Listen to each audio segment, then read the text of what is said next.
రోజుకు 200, 300 కేసులు పెరిగితే 45 లక్షల నుంచి 70 లక్షల మందికి ఒక్కరికి కేసు పెరిగినట్టు. అందువల్ల 45 lakh to 70 lakh పీపుల్కి ఒక్క కేసు పెరగడం అనేది ఎలాంటి ఆందోళన చెందాల్సిన అవసరం లేదు. ఇక మీరు అన్నట్టు టెస్టింగ్ చేస్తే డెఫినెట్గా కేసుల సంఖ్య పెరగవుతుంది.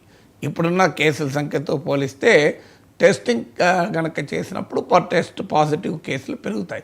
ఎందుకంటే చాలా సందర్భాల్లో అసలు లక్షణాలు ఉన్న వాళ్ళు కూడా టెస్ట్ చేయించుకోవడం లేదు, రొటీన్గా తీసేసుకుంటున్నారు. ఎందుకంటే ఇన్ఫెక్షన్ అనేది చాలా మైల్డ్గా మాత్రమే ఉంటుంది.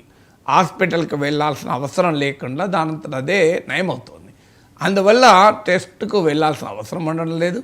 వెళ్ళినా కూడా సాధారణ శ్వాసకోశ వ్యాధుల్లాగా, సాధారణ రెస్పిరేటరీ ప్రాబ్లమ్స్ లాగా డాక్టర్లు సిమ్టమాటిక్ ట్రీట్మెంట్ ఇచ్చి పంపిస్తున్నారు. ఎందుకంటే కోవిడ్కు కూడా కంక్లూజివ్ ట్రీట్మెంట్ ప్రోటోకాల్ ఏమీ డెవలప్ కాలేదు. ఇప్పటికీ కూడా వ్యాక్సిన్స్ వచ్చాయి తప్ప కంక్లూజివ్ ట్రీట్మెంట్ ప్రోటోకాల్ అంటే ఇంకో ఈ రోగానికి ఇది మందు అని ఎక్కడ రాలే.